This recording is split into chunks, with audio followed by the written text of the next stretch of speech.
Bueno, ahora que sí, estamos vestidos para la ocasión, ya nos pusimos cómodos, vamos a compartir la clase de hoy, de ver un poquito la importancia del movimiento, del juego, en nuestras clases y en la docencia, ¿no? Por un lado, quería agradecerle públicamente a Vero Martorello y a Nacho Capomasi por haberme invitado a participar de este ciclo, digamos, de formación. Y bueno, la idea es que sea algo divertido, o algo, digamos, que ustedes los puedan nutrir, sobre todo en este contexto tan particular de confinamiento que vivimos muchos, particularmente yo, en la ciudad de Buenos Aires. Entonces, vamos a empezar un poquito con la presentación. Siempre a mí me gusta como compartir alguna experiencia, y para compartir esta experiencia, o digamos, en algún punto recuerdo, que está relacionado con esto, ¿no? Hace unos años me acuerdo que una familia de un chico con autismo, yo me dedico a trabajar con personas con autismo, con desafíos en el desarrollo, a trabajar mucho en educación inclusiva. Me había contactado primero porque sabían que era profe de educación física y segundo porque a su hijo no lo habían podido calificar en la clase de educación física. Entonces cuando de repente me invitaron a poder acercarme al cole, a bueno, recabar información y también, ¿por qué no ayudar a ese profe para que lo pudiese calificar a su hijo, ¿no? No hablamos de evaluación, sino de calificación. Y justamente cuando me acerqué, hablé con el profe, me dijo que tal vez en un principio ese chico participaba de la clase, pero a medida que fue pasando el tiempo, a medida que fue pasando el año, porque ya estábamos más o menos en septiembre, ese chico como que dejó de participar de las clases de educación física. Y que bueno, que él había intentado un montón de cosas, que había intentado que participe, había intentado motivarlo, pero bueno, en definitiva ese chico se había negado y no había dejado de participar.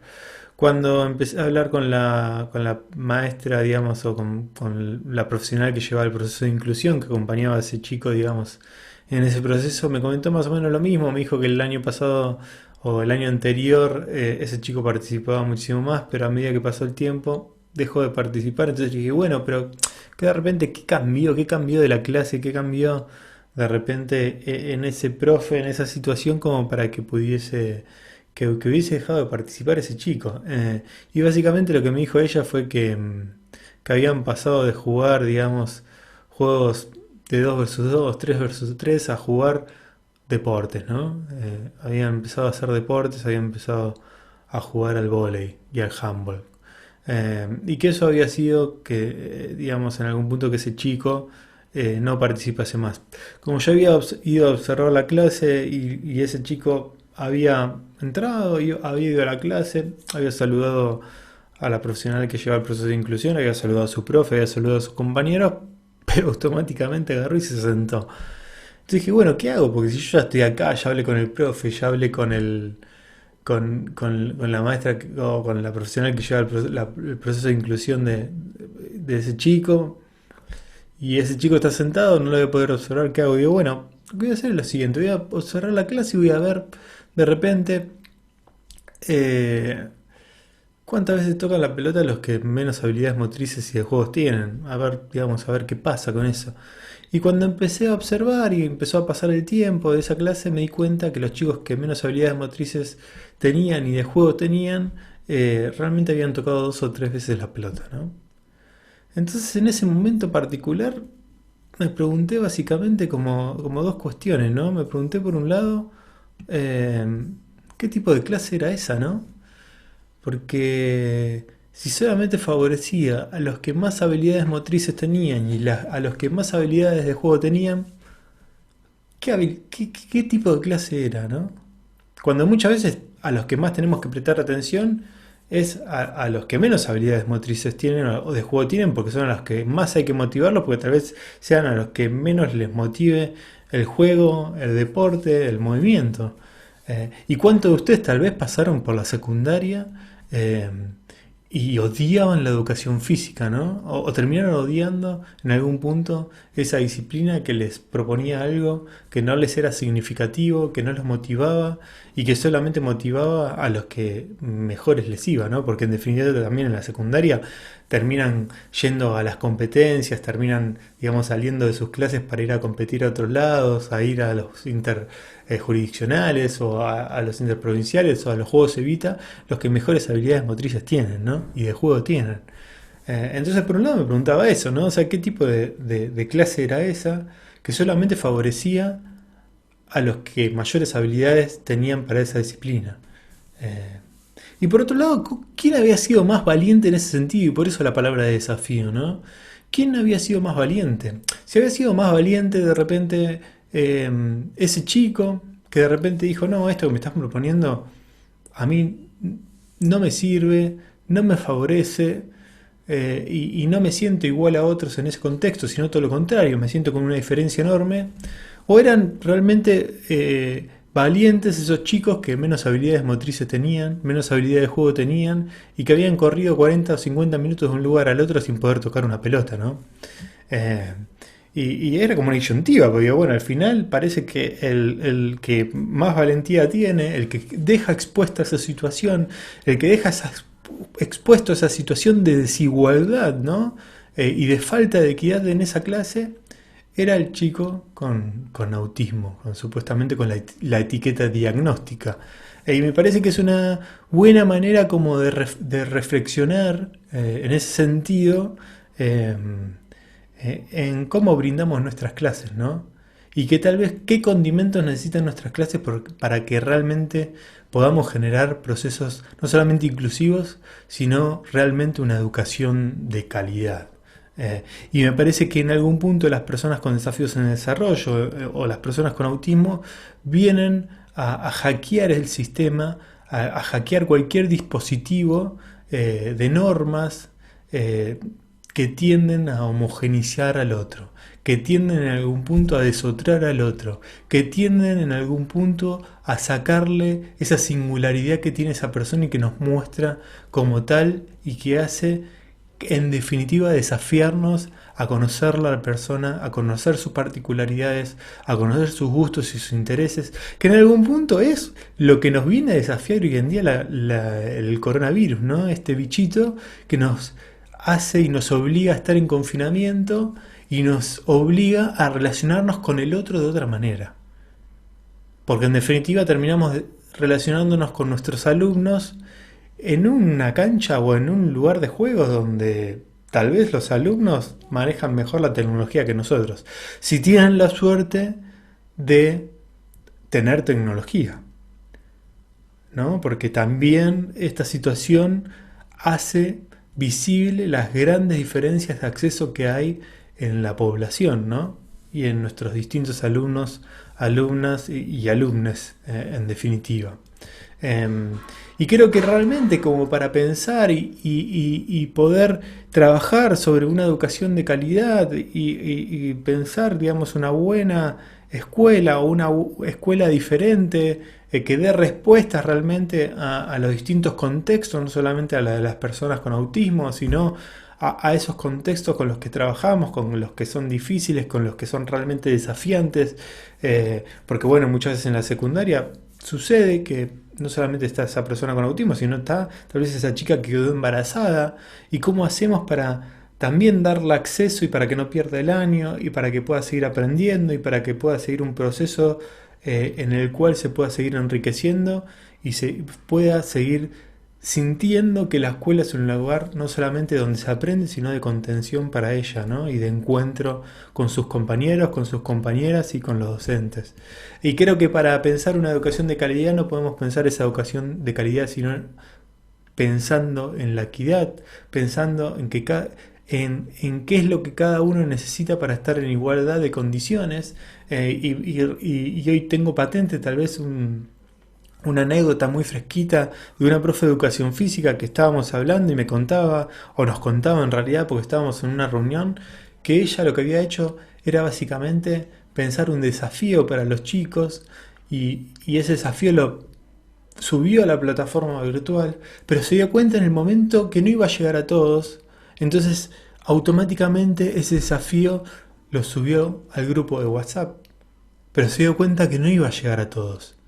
Entonces pensó ese desafío también y lo pasó a una hoja para poder llevarlo al colegio, para que cuando las familias o ese chico fuesen a buscar la vianda para comer, pudiese llevarse ese desafío.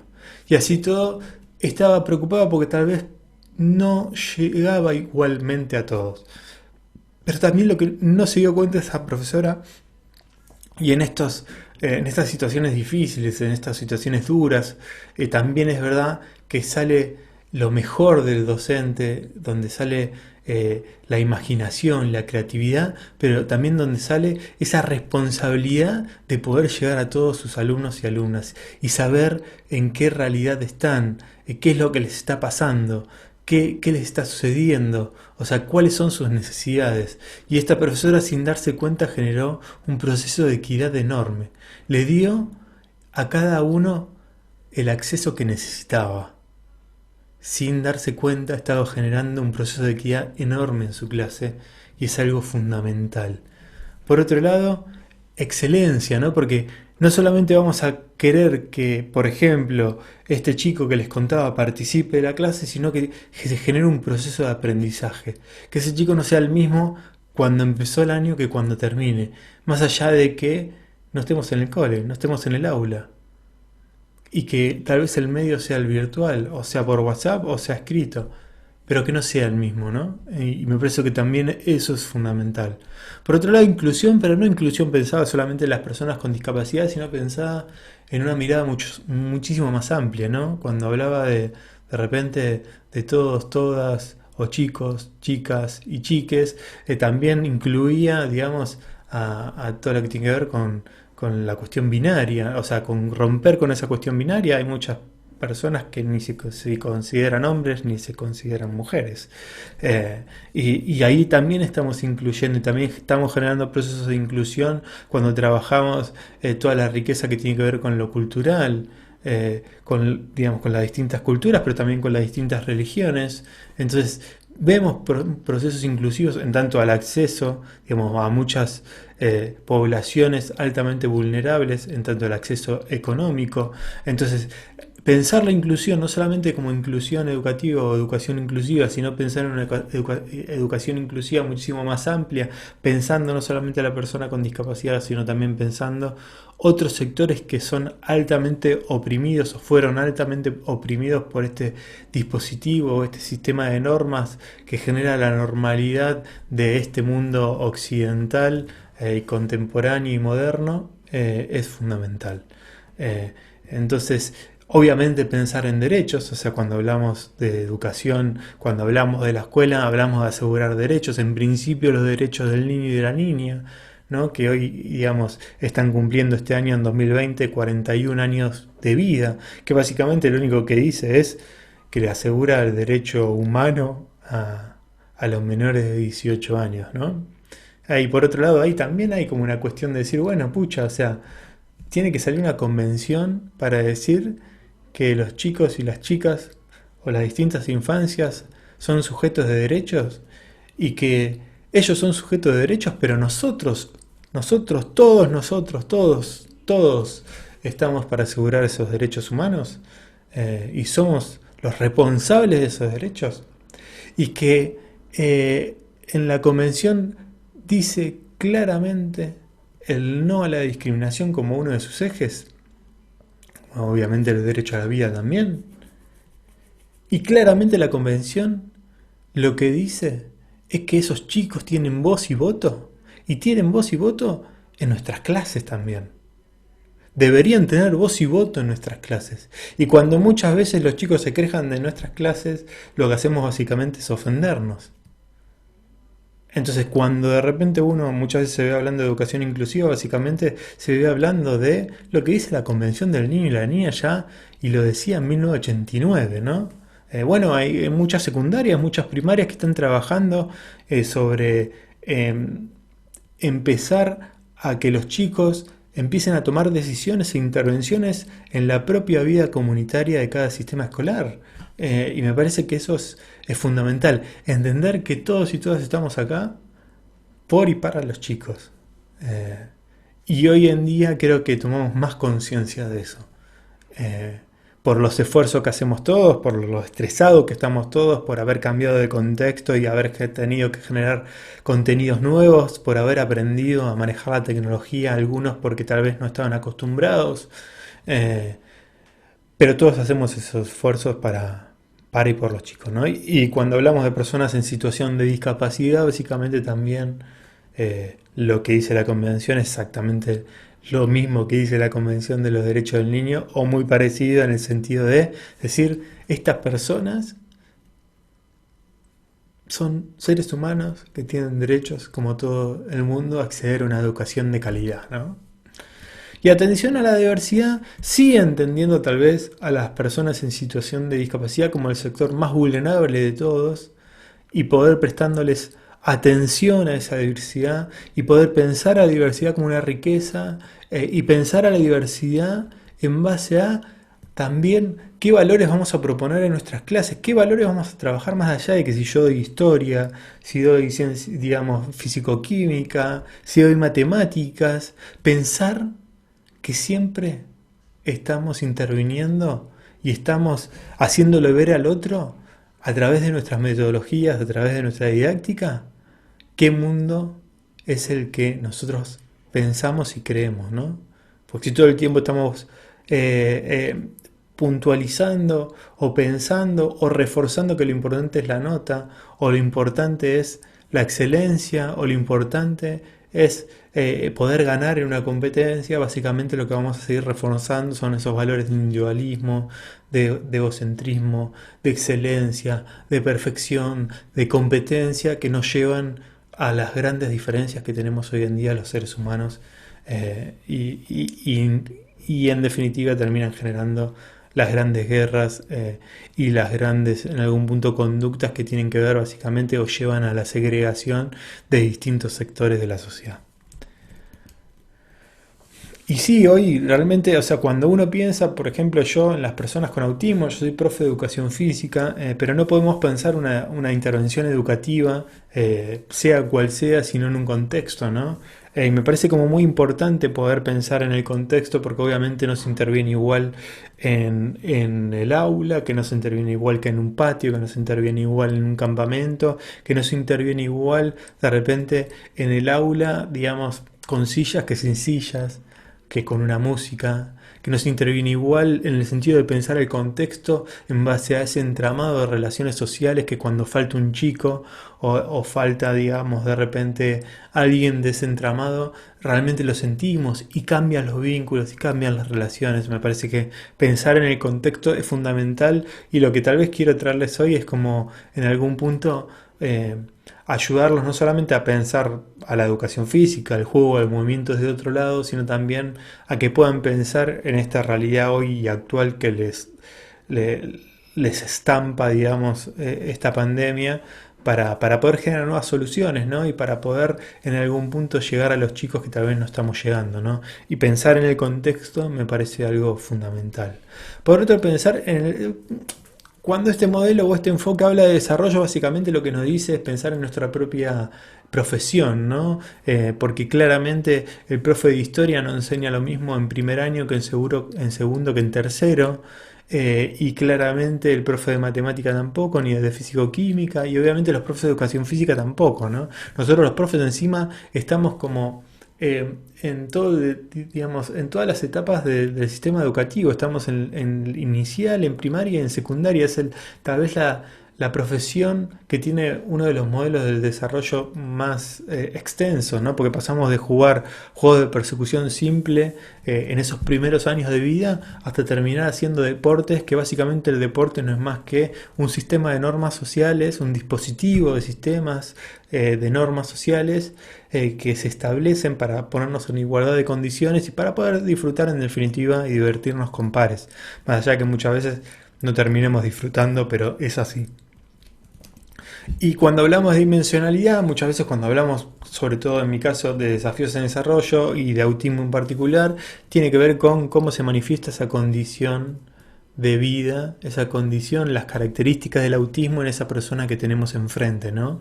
Y es importante saber las características de esa persona en particular porque va a ser también cómo nosotros nos vamos a adecuar para poder vincularnos, para poder generar empatía, para poder en algún punto respetar al otro. Pero bueno, también digamos este modelo en tanto el contexto, al desarrollo, a la dimensionalidad, le faltaría los apoyos, no las actividades. Si nosotros podríamos pensar en el contexto, podríamos pensar en nuestra propia disciplina, en nuestra propia profesión, no me gusta llamar disciplina porque disciplina viene de disciplinar, ¿no?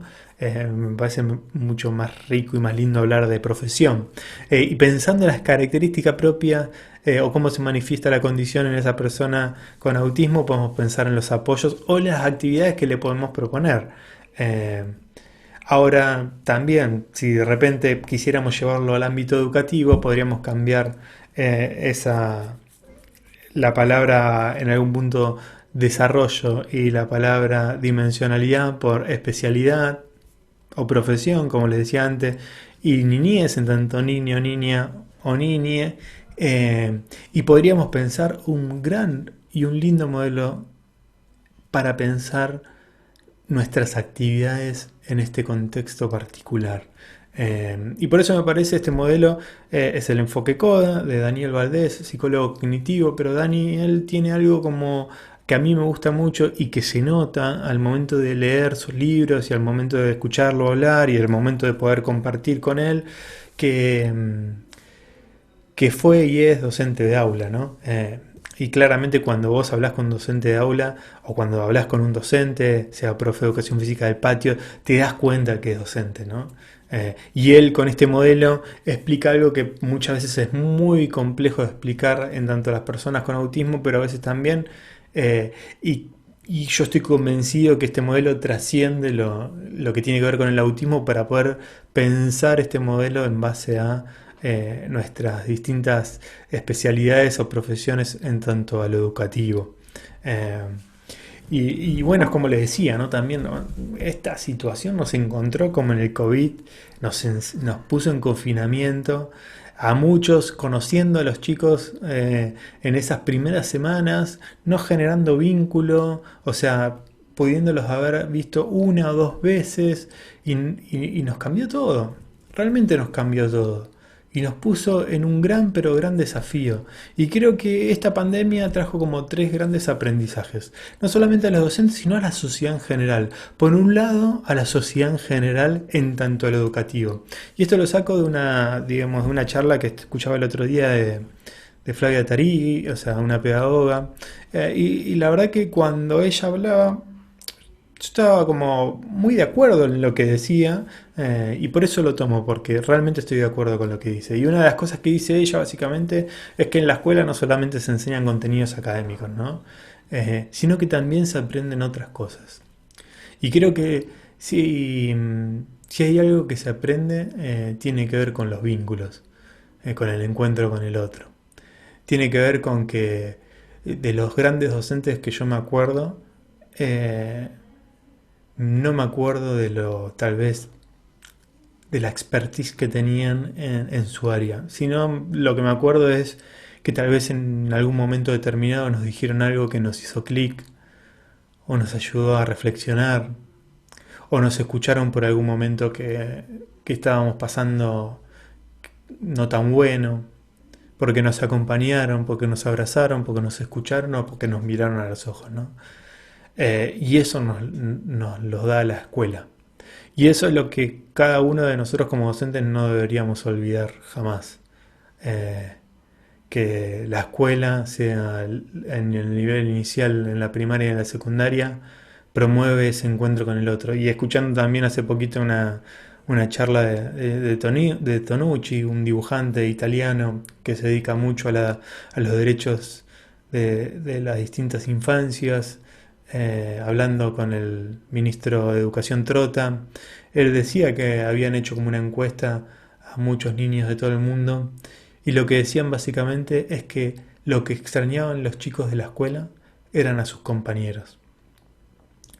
Entonces, tenemos que tomar dimensión de estas dos cuestiones, ¿no? Por un lado, de que la escuela nos acerca a la vida de los chicos desde otro lugar y nos da la posibilidad de poder acompañarlos en su crecimiento, en su desarrollo personal y en la posibilidad de cambiar vidas. Y por otro lado, que también promueve ese encuentro entre pares. Por otro lado, que obviamente enseñar es una tarea especializada, o sea, nosotros ya lo sabemos, lo sabíamos, y ustedes se están formando en algún punto para poder tener ese título docentes, pero cada uno de ustedes tiene como cierta expertise en lo suyo y lo llevan al colegio, lo llevan a la escuela y lo llevan a cada uno de los chicos. Y esto queda de manifiesto cuando muchos de los padres y las madres nos vemos, porque yo tengo hijos como en esa situación de tener que facilitar el aprendizaje de los chicos guiados por los docentes a la distancia. Y bueno, los que somos docentes sabemos que realmente es una especialidad, pero creo que muchas familias terminaron revalorizando nuestra tarea docente.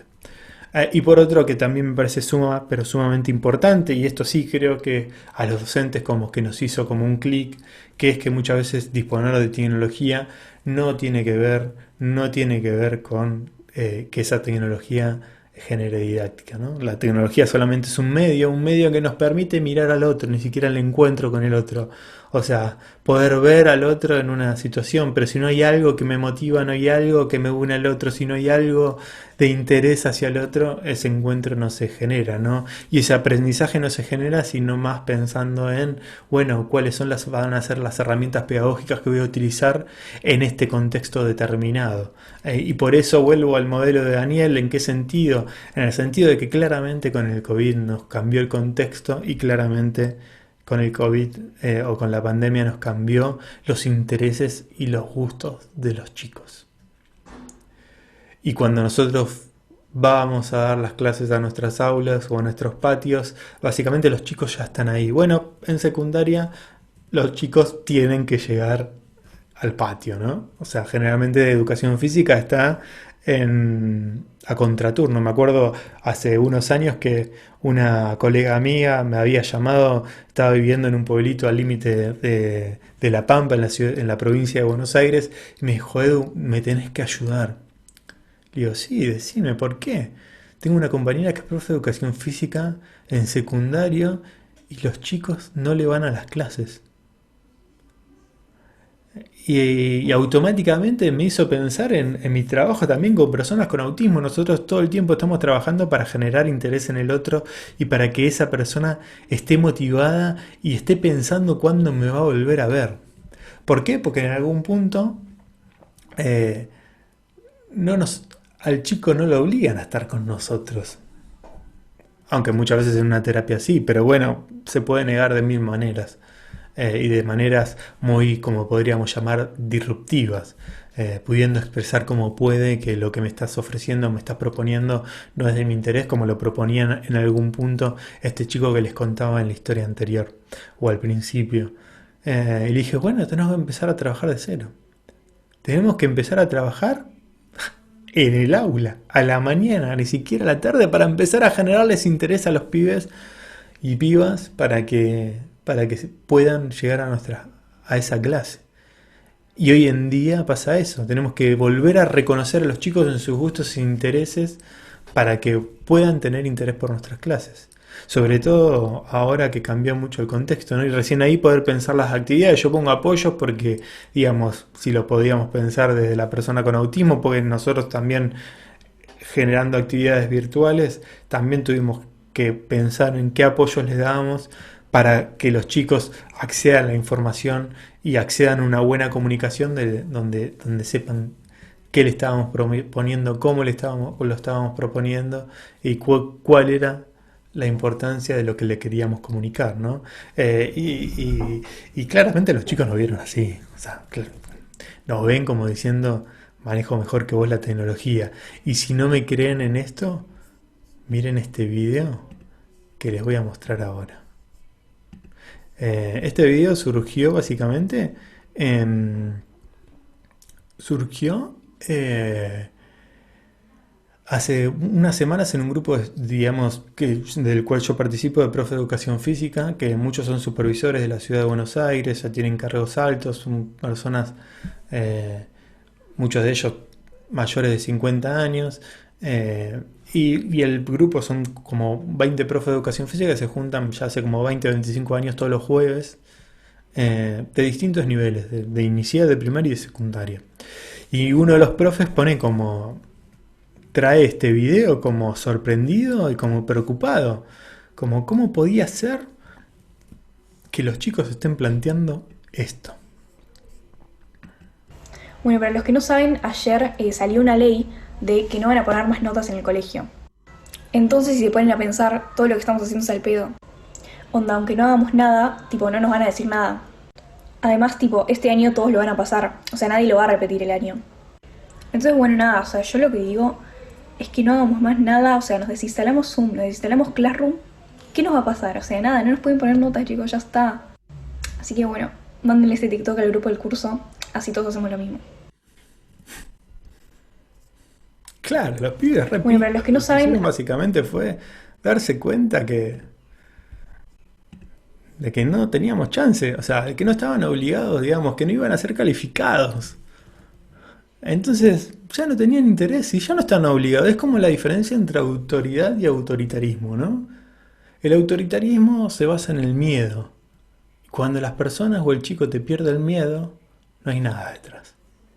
No hay respeto, no hay vínculo, no hay nada. Ahora la autoridad te la da la otra persona. Te la da un par o te la da un chico o una chica. Y hay algo más, no hay miedo ahí. Hay respeto, hay vínculo, hay motivación, hay otras cosas, ¿no? Y lo que les explicaba a estos profes era esto. O sea, porque cuando de repente en el grupo de WhatsApp pusieron ese video, como que todos agarraron la cabeza y decían, bueno, ¿cómo puede ser? ¿Y cómo que no los vamos a calificar? Y digo, bueno, pero la educación pasa por otro lado. La escuela debería pasar por otro lado. Nosotros deberíamos pasar por otro lado. Deberíamos proponer actividades que tengan sentido para los chicos, que tengan sentido real en cada contexto, en cada realidad de la cual viven ellos, ¿no? Y claramente, o sea, lo que básicamente dice este video es ese. Te desafío a vos, docente, a ver cómo me motivás, a ver cómo haces para que yo la semana que viene tenga ganas de volver a verte, de que sienta que lo que me estás proponiendo tiene un significado, que tiene un sentido para mí, que es coherente con mi realidad. Y yo los invité un poco a eso, a reflexionar sobre eso, a que me parecía que era una oportunidad para generar prácticas mejores, de mejor calidad, para poder adentrarnos a pensar otro tipo de estrategias, a pensar otro tipo de actividades. Y la verdad que en ese sentido lo tomaron como súper bien. Y básicamente para ir terminando lo que quiero es como dejarles algunas herramientas, ¿no? O algunas cosas para pensar que me parece que son importantes. Por un lado me parece que el coronavirus o la pandemia lo que trae es como esos problemas que tenemos muchas veces para poder trabajar en equipo en la escuela. Y me parece que es una oportunidad para realmente pensar lo fundamental del trabajo en equipo, lo fundamental de pensar objetivos transversales, contenidos transversales, y que si todos pudiésemos trabajar ese contenido, o sea, la de historia, el profe de educación física, el de computación, el de inglés, o sea, si todos trabajáramos un mismo contenido, podría ser muchísimo más rico ese aprendizaje.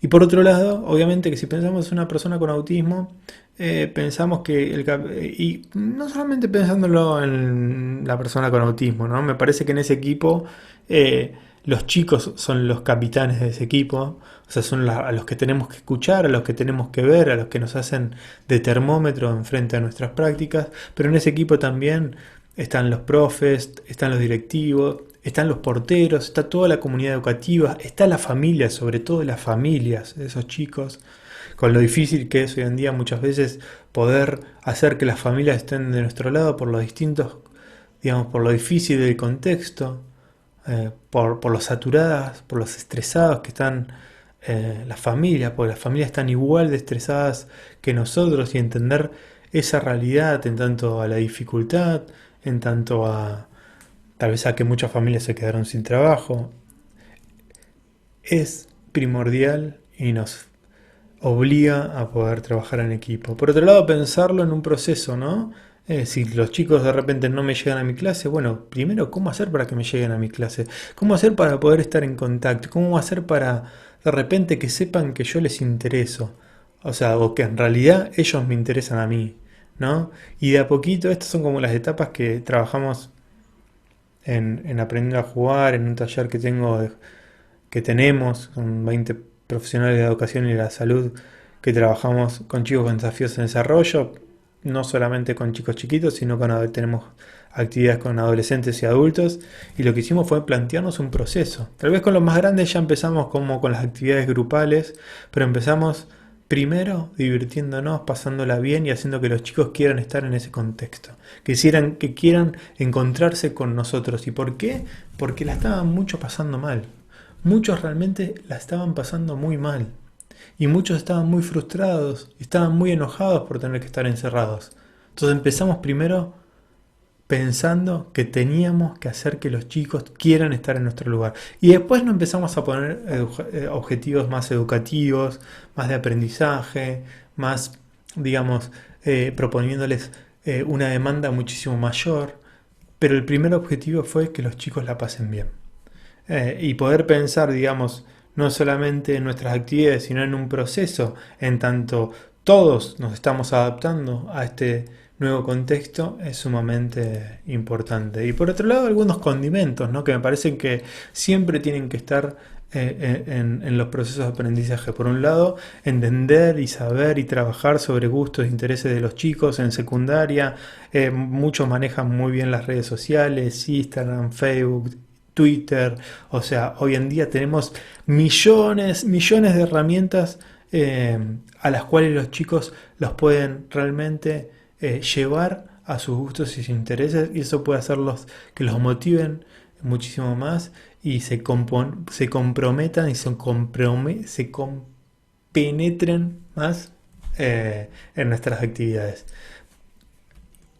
Gustos e intereses va en conexión a actividades con sentido, facilitar la comprensión de consigna. Si hay algo que muchas veces no teníamos en cuenta en el aula y en el patio, era cómo comunicábamos las cosas. Y hoy en día, digamos, la tecnología o el WhatsApp o las actividades que podemos facilitar a través del papel hacen que tengamos que prestar atención a qué vamos a comunicar, cómo lo vamos a comunicar, por dónde o por qué medio lo vamos a comunicar. Y es muy importante la comunicación, cómo nos comunicamos con el otro, cómo hacemos sentir al otro en ese contexto comunicativo, si se siente igual a otros para poder expresar su opinión, generar contextos donde el otro se siente igual a otros, donde el otro se siente escuchado, es fundamental. Experiencias positivas, porque nadie de nosotros hace más de 2 o 3 veces algo que le sale mal, y en este contexto, si nosotros no podemos generar experiencias positivas con los chicos de diversión, de disfrute, experiencias positivas en el sentido de no andar experimentando a ver si me sale bien o me sale mal con los chicos, porque ellos mismos se frustran, nosotros nos frustramos y ese encuentro se frustra, ¿no?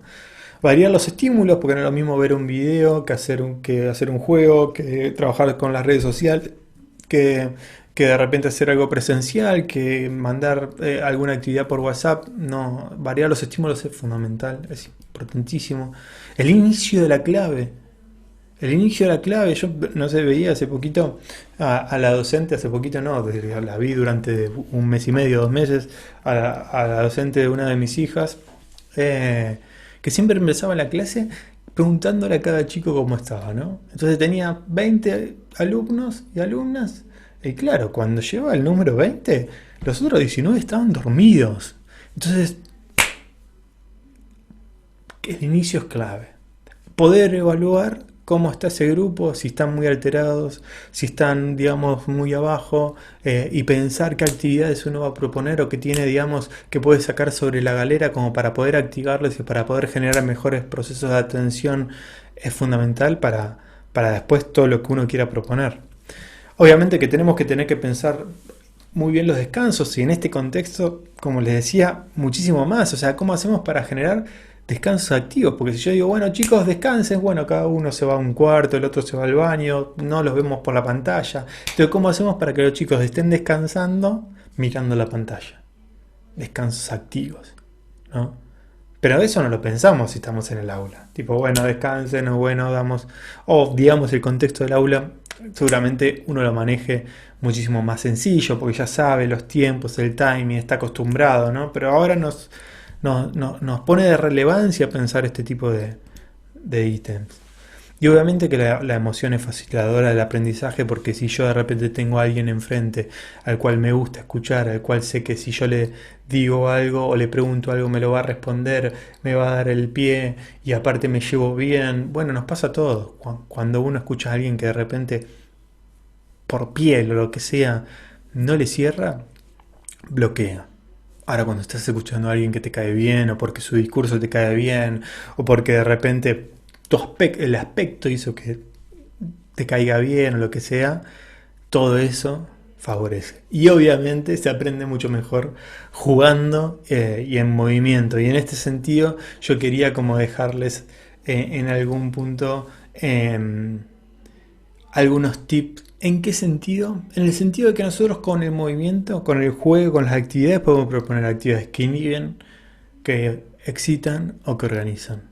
Generalmente las actividades que excitan son todas las que tienen que ver con movimientos bruscos de cabeza y demás, ¿no? Cuando los chicos, sobre todo en primaria, vuelven del recreo, generalmente vuelven muy excitados, ¿no? Y si uno de repente quiere empezar a poner o a tomar asistencia y demás, se termina enojando con los chicos porque están altamente excitados, porque no te pueden escuchar, y si encima uno como profe propone una actividad cuando los chicos están excitados, que excita, terminan golpeados, terminan mandándose una cagada, digamos, termina siendo todo un quilombo, ¿no?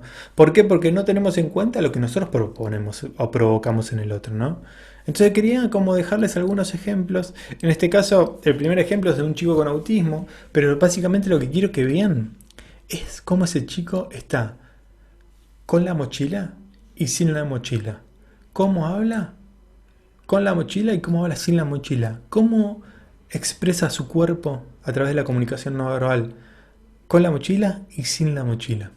Porque la mochila en definitiva es lo que le hace de experiencia inhibitoria y lo que termina haciendo es regulándolo para que genere una mejor atención y para que él pueda estar mejor.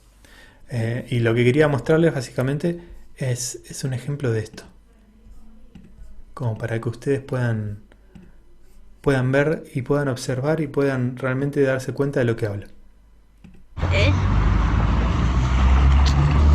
¿Cómo estamos? Bien. ¿Bien?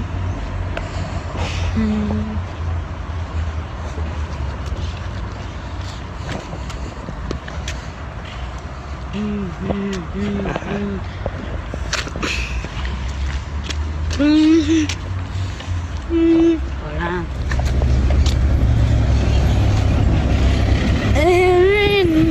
No.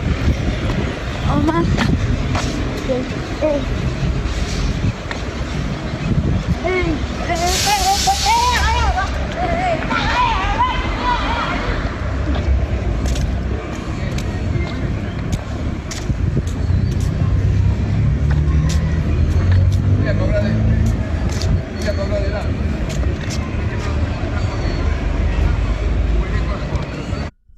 No, la diferencia de cuando este flaco, que tenía 12 años en ese momento, tiene la mochila y cuando no la tiene.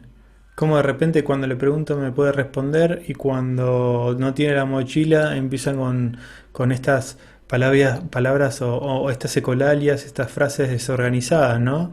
Entonces, qué importante puede ser pensar que muchas veces cuando los chicos están excitados o entran al aula excitados, podemos generar actividades que tengan que ver con presión profunda, con masajes, con que puedan explorar su cuerpo y levantar las mesas y cambiarlas de posición, o sea, un montón de actividades que lleven a los chicos a bajar ese nivel de estrés y de alerta. De las experiencias excitatorias hablamos, sobre todo si tenemos chicos que están como ahí caídos, entonces levantar el tono de voz, hacer algo que llame la atención o proponer algún juego en movimiento va a hacer a que los chicos se exciten. Y cuando hablamos de experiencias organizadoras, hablamos de experiencias que tengan que ver con esto, que también les voy a mostrar una experiencia muy linda que vi de una dinámica de un grupo de adolescentes que también me pareció que estaba como súper interesante. Esa es espérate, ¿lo juntas antes? Ya. ¿Ah? ¿Ya? Una, sí. 2 y 3.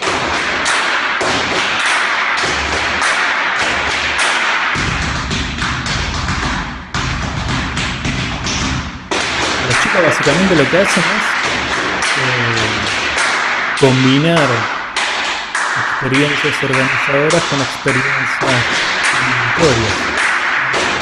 Pero si uno tuviese esta posibilidad de trabajarla, de ser consciente, podría generar mejores procesos de aprendizaje social en su grupo.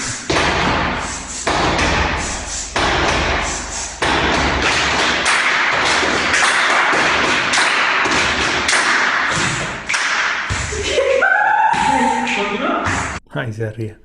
¿No? Pero como si uno realmente pudiese ser consciente y trabajar sobre las distintas experiencias del movimiento y desde el juego. Entonces, si tenemos un grupo que está súper desorganizado, parar en ese momento, hacer una dinámica y volverlo a llevar a una situación de atención para poder que realmente estén predispuestos a aprender y que realmente estén predispuestos a escuchar lo que nosotros tenemos para proponerles en ese momento, ¿no? Y para terminar, no solamente de decirle gracias a Vero y gracias a Nacho por esta oportunidad, me parece que hoy en día y lo que todos los chicos y chicas necesitan tiene que ver con esto que les decía anteriormente de que puedan saber que estamos ahí para ellos, ¿no? De poder generar encuentros significativos y que nos sientan y que sientan que estamos ahí. Y que nuestras clases, sea de la especialidad que sea, no tengan que estar a la altura de los acontecimientos, ni los chicos tengan que estar a la altura del acontecimiento, sino más bien que los chicos y nosotros podamos sentir que lo que estamos haciendo vale la pena, para ellos y para nosotros. Les mando un saludo enorme y un gusto y espero que en algún momento podamos compartir en vivo e en directo. Un saludo enorme.